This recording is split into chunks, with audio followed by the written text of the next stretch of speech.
It's going live, and now it's live. This is Richard trying to keep the world going while Sam is away. I don't know if that's ever been done before. Really? Hey, Richard. It's good to see you. Rose is here, and it's just the two of us. We've been catching up for a few minutes, and then we'll see what happens here. But at the very least, this will just test to see whether all the mechanics have worked. Just to let anyone know, I use the Agile Ventures webpage to put our agenda information. I just clicked this link up. We have a new Michael joining. I just clicked the Hangout link from Agile Ventures repeating event, which was sort of a new functionality that we didn't have before in the Google chat. I mean, in the Google Hangout. And I did not update the page, and we'll have to decide about this on the sites.google.com, where we normally keep our agenda items.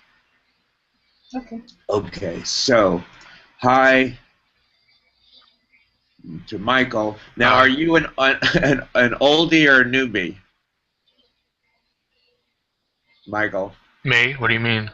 Well, have you? I'm trying. Yeah, I don't recognize, or I'm not realizing who you are. So I'm just sort of checking. I'm running this for the first time with Sam away. Oh, okay. I'm not a teacher or a professor. Yeah, this is regular Michael. You work with the AutoGraders and stuff, don't you? Yeah, I've worked with them in the past. Yeah, with Paul. Okay, good. Yes, I know from Paul. So you're just jumping into because the event popped up on Slack or something? Yeah, and I was wondering if Sam was here, but he's not. Yeah, and I absolutely won't take it personally if you drop off. He's been broadcasting, with various messages that he's really taking some time off. I think he goes off to Japan, if I'm not mistaken, and he was going to be trying to stay away from his computer for a week. So Okay. It may be a few days before you get to hear from him. Yeah, that's what I figured. I knew he was in Japan, but I just wanted to know whether he was even attending this. I guess not. Yeah. He might. I thought he might be lurking on here just to see if I was able to start this, but if he is lurking, he's doing it so effectively. Yep, super lurker. Okay, let me try and do my screen share again, just for the heck of it.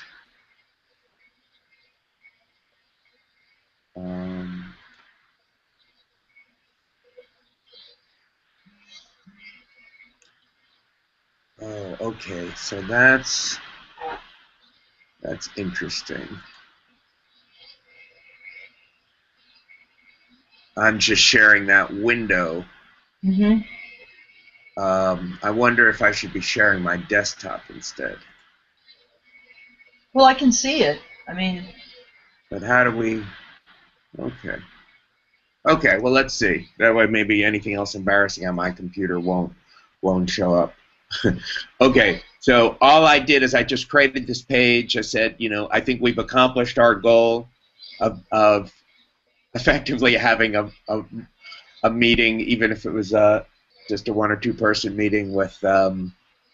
Sam not here. So check that. Just in case Sam, we're struggling. Just in case Sam gets any idea that he's not indispensable.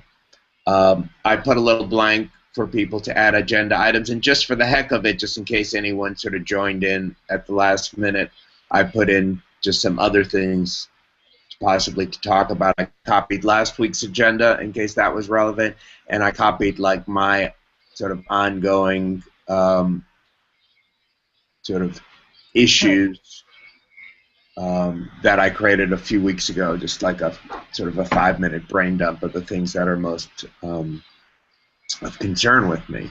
So Rose, did I know Sam created a lot of Spocks for people. I know he created one for me. I haven't really looked at it. I'm sort of familiar with the Spock. It sounds like, did he create one for you? I don't know if he's created mine yet. Okay. He might not have, given that you weren't active. He was. I would think he's got enough to do. Then you know. And he was sending out like a flurry of email messages like before he was closing down. So anyway, it sounds like. Oh, by the way, someone who has been here but is not here today is Janet. And so she's been working through the course. And she's New Jersey, isn't she? I don't think so. I think it's something, and I'm going to show my East Coast bias, but I think it's something like Iowa. Oh, really? Oh, okay. I see. I'm mixing her up. Does that make? Yeah, I think you're right. Yeah, it's a Midwest. I believe you're right. It's one of the Midwest schools, I think. Yeah, I don't. Now I'm going to double check that and see. Are we going to have new meeting times? So, I mean, for the future? Well, this is, I mean, given that no one's here, this is not, we're not going to figure out a new meeting time right now. I think what'll happen is, for me as well as other people, as we see what our schedule is over the semester, in the fall, we'll just pick a new meeting time, and we have to pick something that's convenient for, for Sam and any West Coast people. So, my world is very simple. Either I'm teaching or I'm available. And I'm just teaching Tuesdays and Thursdays. So even Tuesdays and Thursdays around this time, I can still make it because I have a 3-hour break in the middle of the day. Oh, wow. That's great. Yeah. So I teach 8 to 11 and then 2 to 5. So, and new meeting times. And, then Sam is using the Agile Venture site. It seems like we're trying to migrate there for our meetings and all our materials. What I don't know is the Google Sites, if that's what it's called, which has all our repository of information. I don't know if we're going to migrate that into the Agile Ventures, or if we'll just point back to it, or whatever. But I'm guessing we'll figure that out, when Sam gets back and see what his grand plan is. But last week he duplicated everything, and I decided not to bother, especially since it wasn't clear what we'd be accomplishing. So I didn't create a meeting page there. No. Okay. And so it might be better just to migrate. I have to say I hate the Google stuff because I'm always having problems, because it wants to tell me that these facilities are not available for my campus. You know what I'm saying? Yeah, and I've had jump that through hoops. And I've had a little bit better success than you. We don't have email in certain things, so we might even have like the same system. But I have several different Google accounts I log into, and I can also log in and access like the sites from my UNCC address, my actual campus mail address. But part of that may have to be that you have to be sort of set up and registered as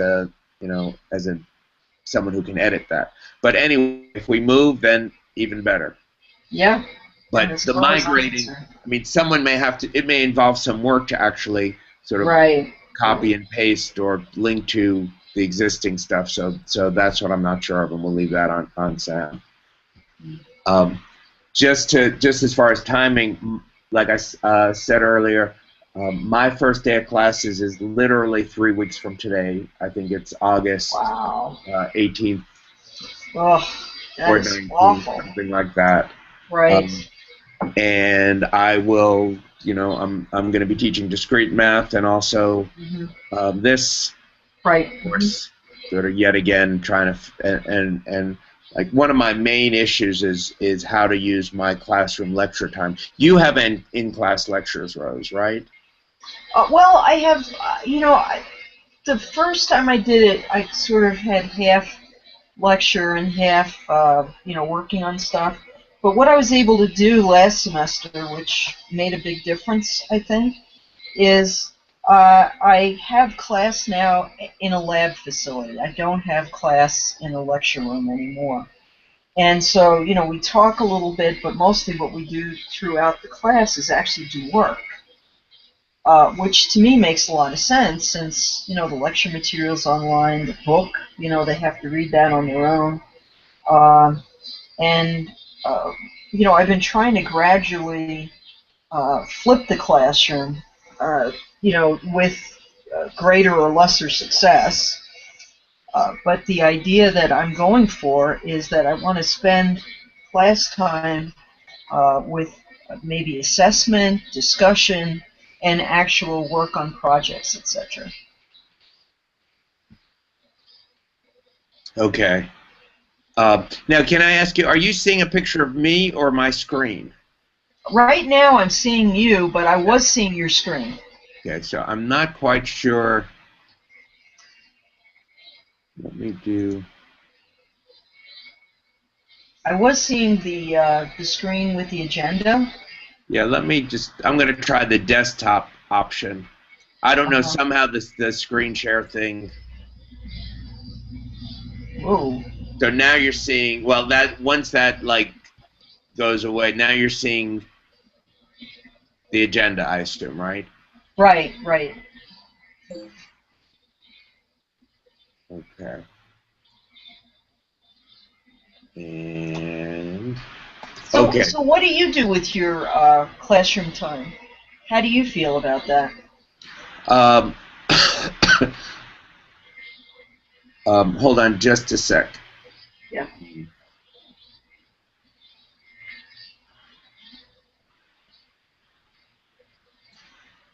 The first,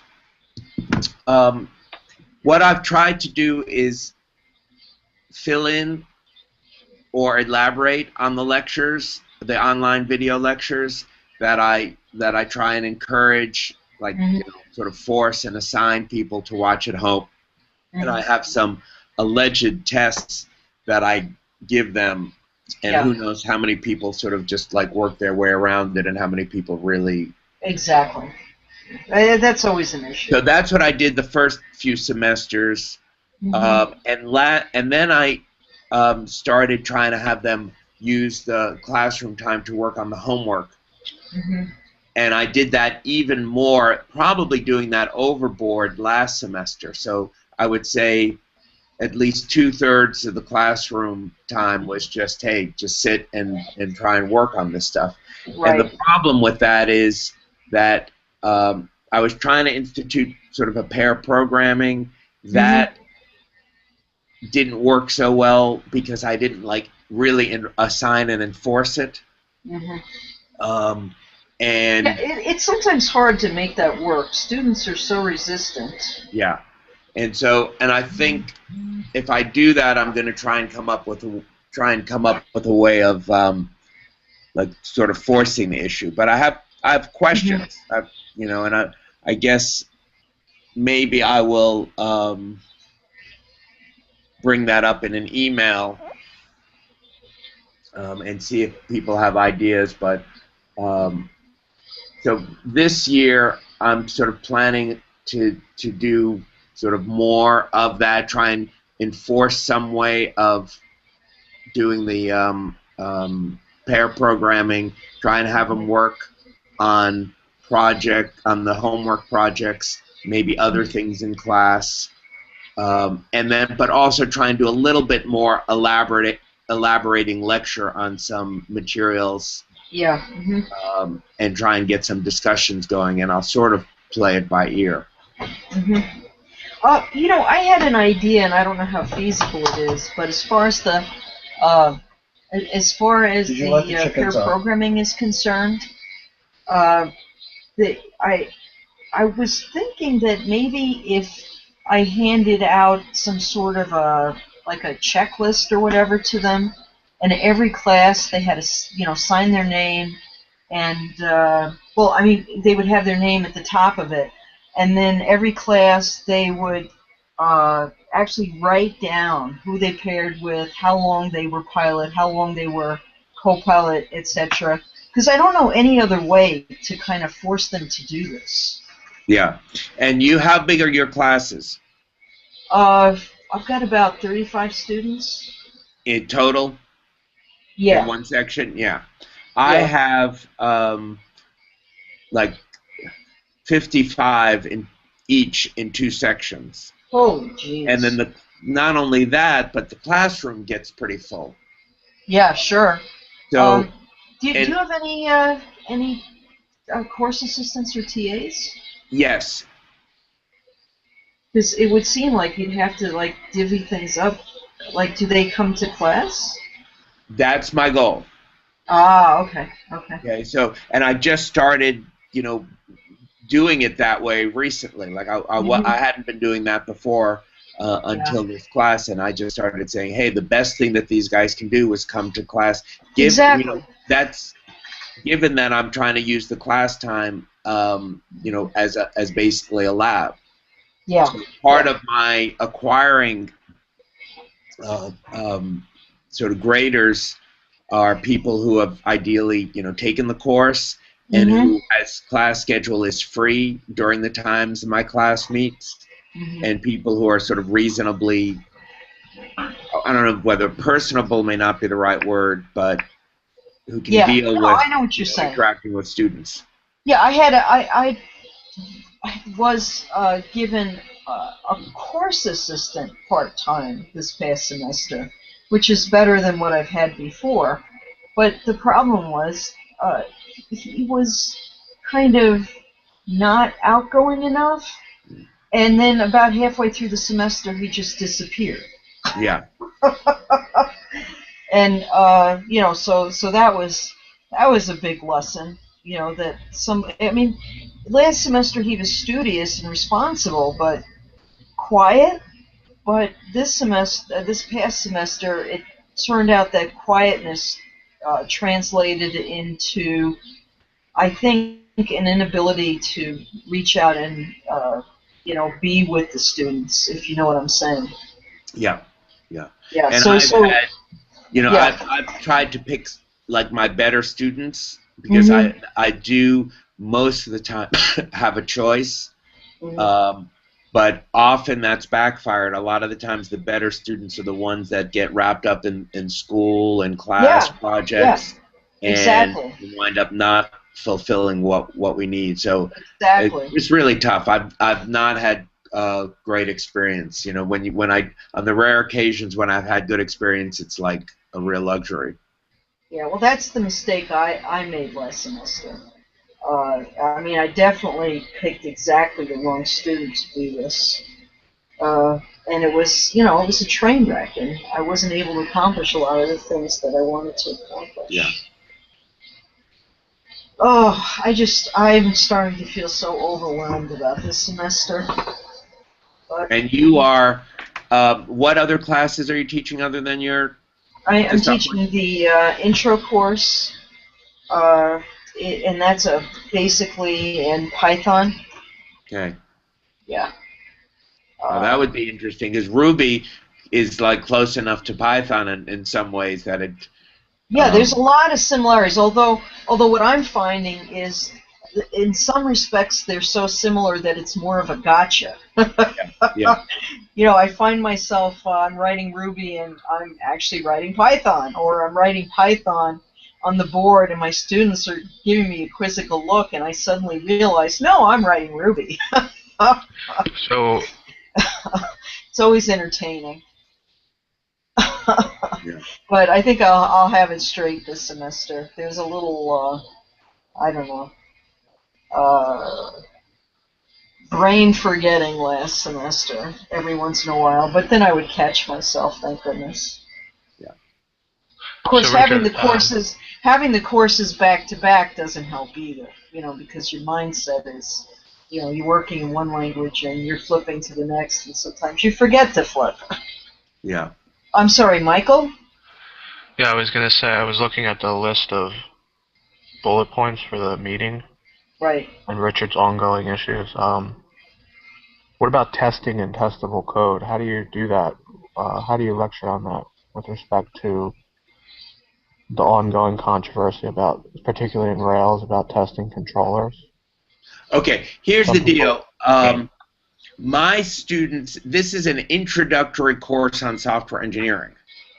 So my initial reaction to what you're asking is that that's like a secondary level of subtlety. What I'm trying to give them and have them get out of the class is this, like, up until now, they've been given like small assignments in their maybe data structures or Java class, write a little method, or class that does, a little something, okay? And their goal has been, to get a good grade on the assignment. And what I'm trying to get them have this idea that, the goal has to be more than just getting something to allegedly work enough to pass the make the instructor happy, but to think about the maintainability of the system, and the code that they write, and just in general the importance of testing and testability, and that's sort of the overall theme. So what you're asking is, I don't think I get into too much in my class, because that's, I don't think they're going to appreciate that level of detail. Some of that I leave to Armando and Dave in their lectures. But other of, to the extent that I could get into it, that's where I would use what I was talking about before, the classroom time, to say, here's like a good controversial topic, and I'll try and bring those up. Now, what's your take on that, Michael? Oh, me personally, I don't. What aspect of this were you in particular talking about? You said testing controllers. Yeah, testing controllers. There's a lot of controversy about whether they should even be tested in the spec, like in terms of RSpec, for instance. Whether they should be run as a controller test for RSpec, because the idea is that there's a lot of things that you have to mock out, basically, like the models and things, and that makes it very brittle. Yeah, and I have, my personal feeling is that, that you have to understand the big picture of what you're trying to accomplish, and some people try and, get on the sort of TDD bandwagon and put in tests all over the place, and you can go overboard with that, and I think that's what this controversy is about, is that you put in a lot of tests and then you make like some reasonable changes, and then you have to spend more time maintaining the tests than the benefit that they accrue. Right, that's the argument. And so what I would tell the class is that, sort of at a high level, just sort of what I just said, is that that's my forest and trees issue. Don't, just because you're trying to maintain the standards and the blueprint for writing code, don't lose sight of the ultimate purpose. And if any of these testing ideas and so forth start to be more trouble than they're worth, that's where I would say at least think about it and consider bailing. Rose, you had that issue when you were creating a new table in a database, and you were writing tests for okay, can every field can you store and retrieve and all that, and it wasn't clear to me that I mean, you were doing that part of as a pedagogical lesson to the students. Well, but it wasn't clear to me that in real life that had all that much value. Okay, but also it wasn't that low level, all right? It was just simply, does the field exist in the model? That's all it was testing. Does the field exist in the model? And if the field doesn't exist in the model, then you have to add it to the model. So I was just saying, okay, you can see, I was trying to show a simple way like illustrate with a simple example how you might drive the development using test first development, all right, or test driven development. Right. And in that case, it was just kind of, I mean, it was really easy and straightforward, didn't take long, and it was obvious. You know, it was obvious that when the test ran and we didn't have the field hadn't been added yet, that it failed, and then when we added the field, there it was. So it was a pretty simple test, but I'm trying to think. Was that a model? I think that was just a simple model test. I don't believe that was a controller test. No, yeah, that had nothing to do with the controller. That was, but it was again, you know, like you know, you could. I mean, in terms of the students and like saying, okay, well, you got to write tests for everything. People will tend to like write the simplest tests, which are the simplest tests to write, which are often not the most interesting and useful. Yeah, yeah. But I mean, I think it's a journey, you know? I mean, sometimes for them to even get the idea, you've got to give them some simple stuff, right? And then as you go on, you discard, you know, the stuff as you get more, you know, subtle and more knowledge. Does that make sense? Yeah, but that's a judgment call. It's all a judgment call. Every bit of it's a judgment call, and I think that is the thing that I want to get most across to the students. There are no easy answers. There is no tried and true formula. You know, you actually have to analyze and think and use your intelligence to come up with the right level of testing. When is too much, when is too little, and a lot of it is just going to be experience. But I mean, the first thing is, you know, I guess before you can even get to that point, they have to know how to do the testing. You see what I'm saying? Yeah. Michael, was there anything else? I know you're muted. I don't know if that was like all that interesting or effective. It really didn't address what you're saying. Yeah, I mean, I've discussed it before with different people and read some online things. Particularly Sam. I think it's Sam was what? Well, Sam had said that he had seen a lot of support for not having controller tests, I guess, where he's working nowadays. And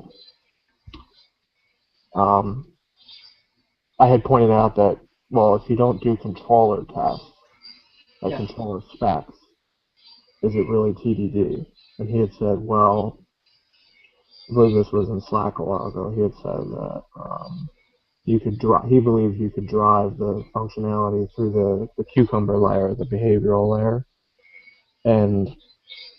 but that's kind of dependent on getting good error messages. Well, I think as far as driving the development, I think you're right that most of the development can be driven through Cucumber. However, at some level, you do have to do unit testing. Otherwise, dangerous things could happen. I mean, I guess also my point of view is a little different because, I'm coming out of, the flight simulation industry prior to going into teaching, and I was actually injured because of poor testing. In fact, I have a compressed spine, and there's nothing they can do about it. I'm going to have this the rest of my life, and I have it because some idiots didn't know how to write code, and they sure didn't test it. So, I'm a little biased in favor of testing, of course, if you see what I'm saying.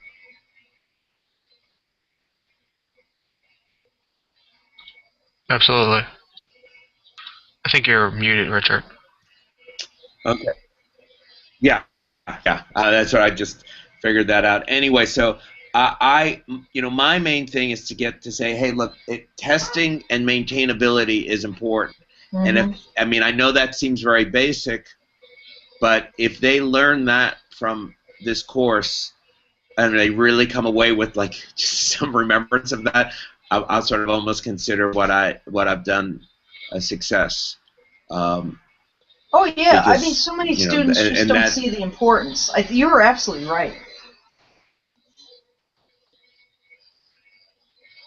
Okay. Now I have some people working outside my house. That's why I had to mute, because they're starting with the gas leaf blowers. But if there's anything else, this is like around the right time to end it. And I'll try and put out the notice next week a little bit earlier. And we'll see. Maybe, I'm not sure even if Sam will be back by then. And then we can continue anything else on the BetaSaaSers. Sure. I have a quick question. I see on the agenda, Sure. best tutorials, HTTP, BetaSaaS book info students.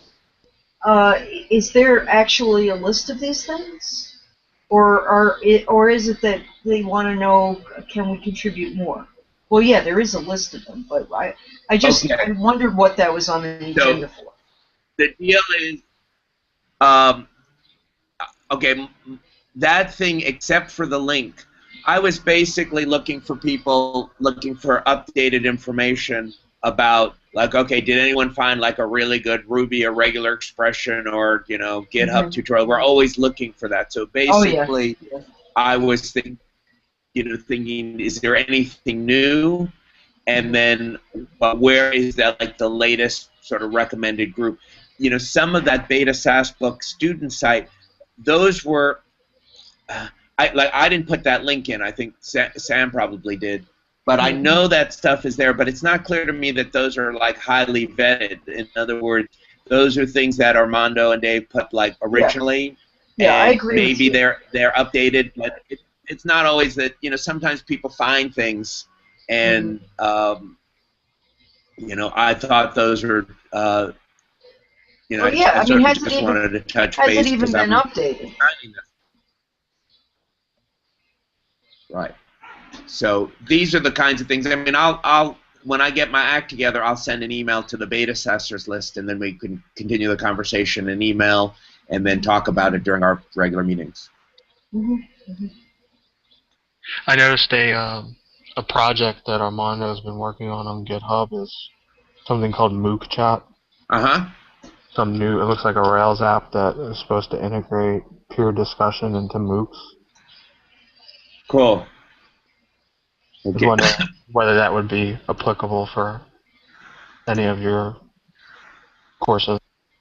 Okay, I will look at that and try and. I just gave a link to it, but yeah. Cool. And I'll add that to our teleconference when we get done here. Okay, anything else? If not, then I'll end this broadcast now.